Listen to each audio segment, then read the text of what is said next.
Hi, I'm Suzy Wilson, Assistant Superintendent with Greenwood Schools. I'm thrilled to be part of the One School, One Book. I hope you're enjoying Charlotte's Web. I know I am. It's been a long time since I read it, and I love getting reacquainted with Fern, Wilbur, and Charlotte. So today we're going to read Chapter 13, Good Progress. Far into the night, while the other creatures slept, Charlotte worked on her web. First, she ripped out a few of the orb lines near the center. She left the radial lines alone as they were needed for support. As she worked, her 8 legs were a great help to her. So were her teeth. She loved to weave, and she was an expert at it. When she was finished ripping things out, her web looked something like this. A spider can produce several kinds of thread. She uses a dry, tough thread for foundation lines, and she uses a sticky thread for the snare lines, the ones that catch and hold insects. Charlotte decided to use her dry thread for writing the new message. If I write the word terrific with sticky thread, she thought, every bug that comes along will get stuck in it and spoil the whole effect. Now let's see. The first letter is T. Charlotte climbed to a point at the top of the left-hand side of the web. Swinging her spinnerets into position, she attached her thread and then dropped down. As she dropped down, her spinning tubes went into action and she let out a thread. At the bottom, she attached the thread. This formed the upright part of the letter T. Charlotte wasn't satisfied, however.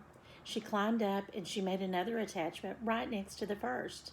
Then she carried the line down so that she had a double line instead of a single line. Now, it'll show up better if I make the whole thing with double lines.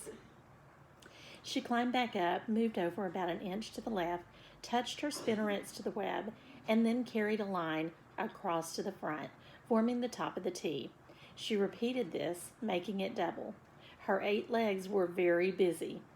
Now for the E. Charlotte got so interested in her work, she began to talk to herself as though to cheer herself on.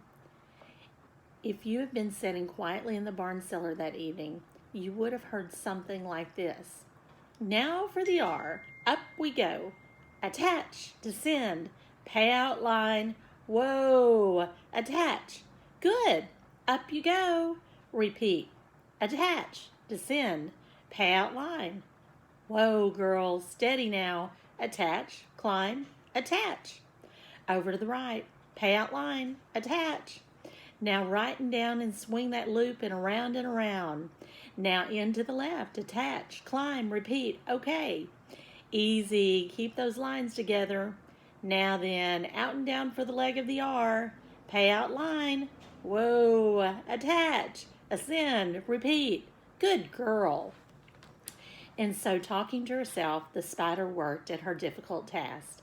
When it was completed, she felt really hungry. She ate a little bug that she'd been saving, and then she slept. Next morning, Wilbur rose and stood beneath the web. He breathed the morning air into his lungs. Drops of dew catching the sun made the web stand out clearly. When Lurvy arrived with breakfast, there was the handsome pig, and over him, woven neatly in block letters, was the word terrific. Another miracle. And here's a picture of Wilbur and the terrific web. Lurvy rushed and called Mr. Zuckerman. Mr. Zuckerman rushed and called Mrs. Zuckerman, and Mrs. Zuckerman ran to the phone and called the Arables. The Arables climbed in their truck and hurried over. Everyone stood at the pig pen and stared at the web and read the word over and over, while Wilbur, who really felt terrific, stood quietly swelling out his chest and swinging his snout from side to side. Terrific, breathed Zuckerman in joyful admiration.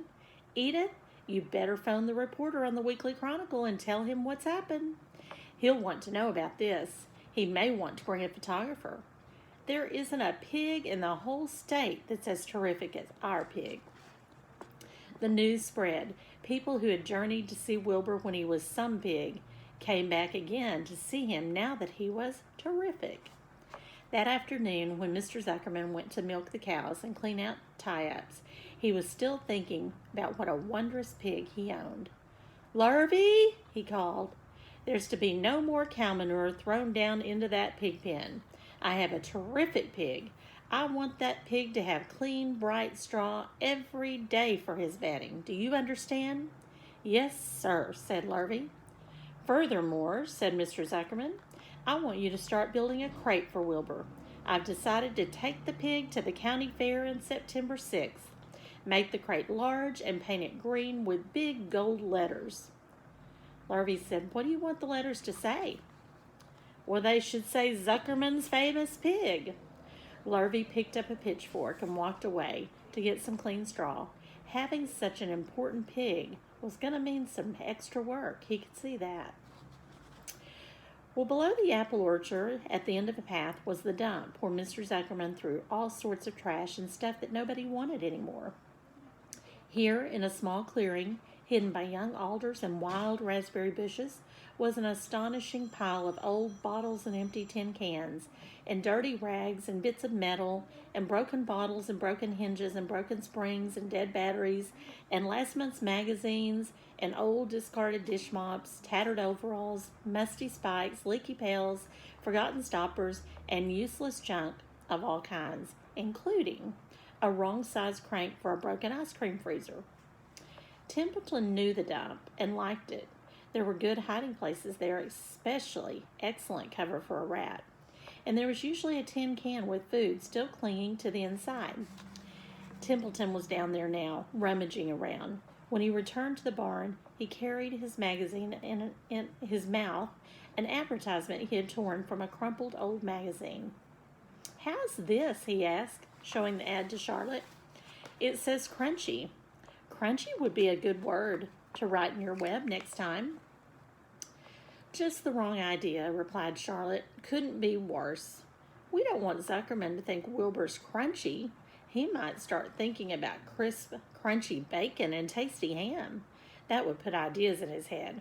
We must advertise Wilbur's noble qualities, not his tastiness. Go find another word, Templeton." Well, the rat looked disgusted, but he sneaked away to the dump and was back in a while with a strip of cotton cloth. "How's this?" he asked. "It's a label off an old shirt." Charlotte examined the label. It said, "Pre-shrunk." "I'm sorry, Templeton, but pre-shrunk is out of the question. We want Zuckerman to think Wilbur's nicely filled out, not all shrunk up. I'll have to ask you to try again." "What do you think I am, a messenger boy?" grumbled the rat. "I'm not going to spend all my time chasing down to the dump after advertising material."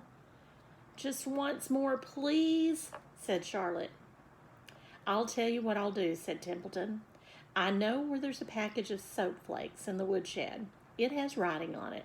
I'll bring you a piece of that package." He climbed the rope that hung on the wall and disappeared through a hole in the ceiling. When he came back, he had a strip of blue and white cardboard in his teeth. "There," he said triumphantly. "How's that?" Charlotte read the words, "With new, radiant action." "What does it mean?" asked Charlotte, who had never used soap flakes in her life. "Well, how should I know?" said Templeton. "You asked for words, and I brought them. I suppose the next thing you're going to want is for me to fetch a dictionary." Together they studied the soap ad. "With new, radiant action," repeated Charlotte. "Wilbur," she called. Wilbur, who was asleep in the straw, jumped up. "Run around," commanded Charlotte. "I want to see you in action, to see if you're radiant." Wilbur raced to the end of his yard. "Now back again, faster," said Charlotte. Wilbur galloped back. His skin shone. His tail had a fine, tight curl in it. "Jump into the air," cried Charlotte. Wilbur jumped as high as he possibly could. "Keep your knees straight and touch the ground with your ears," called Charlotte. Wilbur obeyed. "Do a backflip with a half twist in it," cried Charlotte. Wilbur went over backwards, writhing and twisting as he went. "Okay, Wilbur," said Charlotte. "You can go back to sleep." "Okay, Templeton. The soap ad's going to be fine, I guess." "I'm not sure Wilbur's action is exactly radiant, but it's interesting." "Actually," said Wilbur, "I feel radiant." "Do you?" said Charlotte, looking at him with affection. "Well, you're a good little pig, and radiant you shall be. I'm in this thing pretty deep now. I might as well go the limit." Tired from his romp, Wilbur lay down in the clean straw. He closed his eyes. The straw seemed scratchy, not as comfortable as the cow manure, which was always delightfully soft to lie in. So he pushed the straw to one side, and he stretched out in the manure. Wilbur sighed. It's been a busy day, his first day of being terrific. Dozens of people had visited his yard during the afternoon, and he had had to stand and pose, looking as terrific as he could. Now he was tired. Fern had arrived and seated herself quietly on her stool in the corner. "Tell me a story, Charlotte," said Wilbur, as he lay waiting for sleep to come. "Tell me a story." So Charlotte, although she too was tired, did what Wilbur wanted. "Once upon a time," she began, "I had a beautiful cousin who managed to build her web across a small stream. One day, a tiny fish leaped into the air and got tangled in the web. My cousin was very much surprised. The fish was thrashing wildly. My cousin hardly dared tackle it, but she did. She swooped down and threw great masses of wrapping material around the fish and fought bravely to capture it." "Did she succeed?" asked Wilbur. "It was a never-to-be-forgotten battle," said Charlotte. "There was the fish, caught only by one fin, its tail wildly thrashing and shining in the sun. There was the web, sagging dangerously under the weight of the fish." "How much did the fish weigh?" asked Wilbur. "I don't know. There was my cousin, slipping in, dodging out, beaten mercifully over the head by the wildly thrashing fish, dancing in, dancing out, throwing her threads and fighting hard. First she threw a left around the tail. The fish lashed back. Then a left to the tail and a right to the midsection. The fish lashed back. Then she dodged to one side and threw a right and another right to the fin. Then a hard left to the head while the web swayed and stretched." "Then what happened?" asked Wilbur. "Nothing," said Charlotte. "The fish lost the fight. My cousin wrapped it up so tight it wouldn't budge." "Then what happened?" said Charlotte. "My cousin kept the fish for a while, and then, when she got good and ready, she ate it." "Tell me another story," begged Wilbur. So Charlotte told him about another cousin of hers, who was an aeronaut. "What's an aeronaut?" asked Wilbur. "Well, that's a balloonist," said Charlotte. "My cousin used to stand on her head and let out enough thread to form a balloon. Then she'd let go and be lifted into the air and carried upward on the warm wind." "Is that true?" asked Wilbur. "Are you just making it up?" "It's true," replied Charlotte. "I have some very remarkable cousins. And now, Wilbur, it's time that you went to sleep." "Sing something," begged Wilbur, closing his eyes. So Charlotte sang a lullaby while crickets chirped in the grass and the barn grew dark. This was the song she sang. "Sleep, sleep, my love, my only, deep, deep in the dung and the dark. Be not afraid and be not lonely. This is the hour when frogs and thrushes praise the world from the woods and the rushes. Rest from care, my one and only, deep in the dung and the dark." But Wilbur was already asleep.